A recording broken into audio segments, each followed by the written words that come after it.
Meenakshi Faculty of Occupational Therapy. Admissions open for BOT and MOT. Apply now. இந்தியாவில் புதிய government ஆட்சி பொறுப்புக்கு வந்ததுக்கு பிறகு வெளிநாட்டில் இருந்து முதல் தலைவராக சீஃப் கெஸ்டாக இந்தியாவுக்கு வந்தவங்க யார் அப்படின்னு பார்த்தோன்னா வங்கதேசத்தினுடைய பிரதமர் ஷேக் ஹசீனா.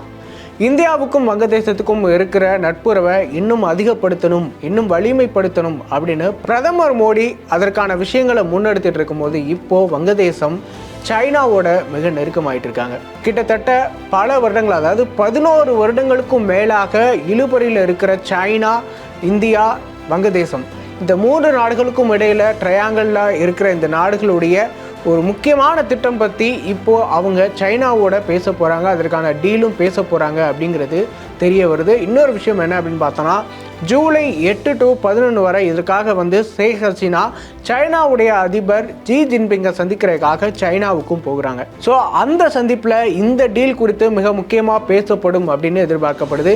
இந்த டீல் என்ன, 11 வருஷங்களாக இழுபறியில் இருக்கிற இந்த டீல் என்ன அப்படின்னு பார்த்தோன்னா, டீஸ்டா நதி அப்படிங்கிற அங்கே பாயிற ஒரு நதி பற்றினதான். இந்த நதியில் நதி நீரை பங்கீடு பண்ணுறதும் குறுக்க அணை கட்டுறதும் தொடர்பாக இந்தியாவுக்கும் வங்கதேசத்துக்கும் இடையில் கடந்த பல வருஷங்களாக, கிட்டத்தட்ட 11 வருடங்களாக இதில் ஒரு தீர்வு காண முடியாத நிலை தான் இருக்குது. அது மட்டும் இல்லாமல் இதன் மூலமாக சைனாவிற்கு ஏதாவது பலன் இருக்கா அப்படிங்கிறதுமே மிக முக்கியமாக கவனிக்கப்பட வேண்டியது. ஏன் அப்படின்னா, இந்த திட்டத்தில் தொடர்ந்து இந்தியாவும் வங்கதேசமும் பல வருடங்களாக பேசுகிறாங்க, ஆனால் ஒரு தீர்வு காண முடியாத நிலை தான் இருக்குது. மன்மோகன் சிங்குடைய ஆட்சி காலத்தில் கூட இதற்கான திட்டம் முன்னெடுக்கப்பட்டது. இதற்கு கையெழுத்து ஒப்பந்தமுமே போட நிலையில் அப்போதைய மேற்கு வங்க முதலமைச்சராக மம்தா பானர்ஜி இருந்த சூழலில் அவங்க அதற்கு எதிர்ப்பு தெரிவித்ததால் இந்த திட்டம் அப்போவே கைவிடப்பட்டது. அதாவது இது 2014க்கு முன்பாக இப்போவுமே கூட அதற்கான முடிவுகள் சுமூகமாக எட்டப்பட முடியவில்லை. அது மட்டும் இல்லாமல் இப்போ கூட மம்தா பானர்ஜி இந்த திட்டத்திற்கு எங்களுடைய அனுமதி இல்லாமல், அதாவது மேற்கு வங்க மாநிலத்துடைய அரசுடைய அனுமதி இல்லாமல் இந்த திட்டத்தில் இந்திய அரசு கையெழுத்து போட முடியாது, இந்த ஒப்பந்தத்தை முடிவு செய்ய முடியாது அப்படின்னு எதிர்ப்பு தெரிவிச்சிருக்காங்க. இந்த டீஸ்டா நதி அப்படிங்கிறது இந்தியாவிலையும் வங்கதேசத்திலையும் பாயுது.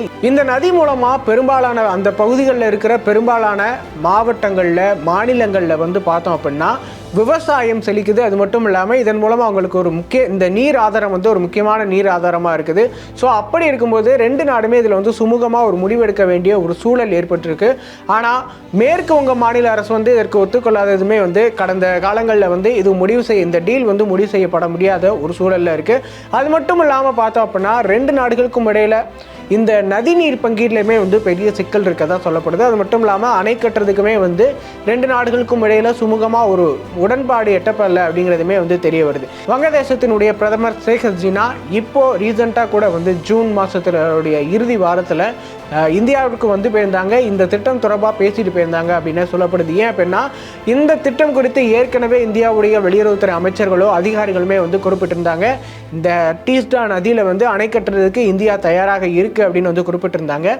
அது மட்டும் இல்லாமல் இன்னும் கன்ஃபார்மான ஒரு டீல் பேசப்படல அப்படிங்கிறதால இந்த நேரத்தில் சைனாவுமே இதில் உள்ளே வந்திருக்காங்க. சைனா சொல்கிற விஷயம் என்ன அப்படின்னு பார்த்தோன்னா, இந்த நதியில் நாங்கள் அணை கட்டுறதுக்கு உதவ முன்வரும், நிதி ஒதுக்கீடு நாங்கள் பண்ணித்தரோம் அப்படின்னு சைனா சொல்லியிருக்காங்க. இது தொடர்பாக பேசுறதுக்காக ஜூலை 8ஆம் தேதி ஷேக் ஹசீனா சைனாவுக்கு போகிறாங்க. அது மட்டும் இல்லாமல் இது தொடர்பாக அவங்களுடைய நாடாளுமன்றத்தில் அவங்க ஏற்கனவே குறிப்பிட்டும் இருக்காங்க. ஸோ அதனால் இந்த டீலில் என்ன முடிவெடுக்க போகிறாங்க அப்படிங்கிறதுமே பயங்கரமாக எதிர்பார்க்கப்படுது. அது மட்டும் இல்லாமல் ஒருவேளை இந்தியா ஒரு பாசிட்டிவான சிக்னல் கொடுக்கல அப்படின்னா கண்டிப்பாக அவங்க சைனா பக்கம் போகிறதுக்கான வாய்ப்புகள் அதிகம் இருக்கதா சொல்லப்படுது. இன்னொரு விஷயம் என்ன அப்படின்னு பார்த்தோன்னா, இதன் மூலமாக சைனாவுக்கு ஜியோ பொலிட்டிக்கலாக ஏதாவது சாதகமான விஷயங்கள் நடக்குமா அப்படின்னு கேட்கப்படுது. இதில் முக்கியமான கேள்வியாக இருக்கிற இந்த கேள்வியில் அதற்கான விடை என்ன அப்படின்னு பார்த்தோன்னா கண்டிப்பாக இல்லை அப்படின்னு தான் சொல்லப்படுது. ஏன் அப்படின்னா, இந்த நதி பாயிறது ஆக்சுவலாக இந்தியாவிலையும் வங்கதேசத்திலையும் தான். இதன் மூலமாக ஜியோ பொலிட்டிக்கலாக எந்த ஒரு பலனும்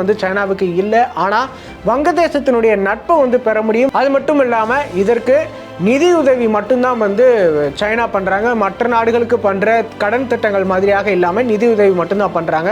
ஸோ அப்படி இருக்கும்போது இது வங்கதேசத்துக்கான ஒரு வலையாக இருக்கிறதுக்கான வாய்ப்பு இல்லை அப்படின்னு தான் சொல்லப்படுது. அதே போல் இன்னொரு விஷயம் என்ன அப்படின்னு பார்த்தோன்னா, இந்தியா வங்கதேசமும் கடந்த பல தசாப்தங்களாக ரொம்ப நெருக்கமான நட்பில் இருக்காங்க. அப்படி இருக்கிற பட்சத்தில் இந்த நதிநீர் விஷயத்தில் இருக்கிற சிக்கலை 2 நாடுகளுக்கும் இடையில் இருக்கிற ஒரு பகையாக மாற்றுறதுக்கான வாய்ப்புகள் ரொம்ப கம்மி அப்படின்னு தான் சொல்லப்படுது. அது மட்டும் மட்டும் இல்லாமல் ஷேக் ஹசீனா கடந்த 4 முறை வந்து அந்த நாட்டினுடைய பிரதமராக இருந்திருக்காங்க. அவங்களுக்கு இந்தியாவுடைய இருக்கிற நட்பு பற்றி நன்றாகவே தெரியும். அவங்களுமே வந்து தொடர்ந்து இந்தியாவோட நட்பு பாராட்டவே விரும்புகிறாங்க. அப்படி இருக்கிற பட்சத்தில் இந்த விஷயத்தில் இந்தியாவிற்கு எதிரான அவங்க நிலைப்பாடு அவங்க எடுக்கிறதுக்கான வாய்ப்புகள் ரொம்ப கம்மி அப்படின்னு தான் சொல்லப்படுது. Meenakshi Faculty of Occupational Therapy. Admissions open for BOT and MOT. Apply now.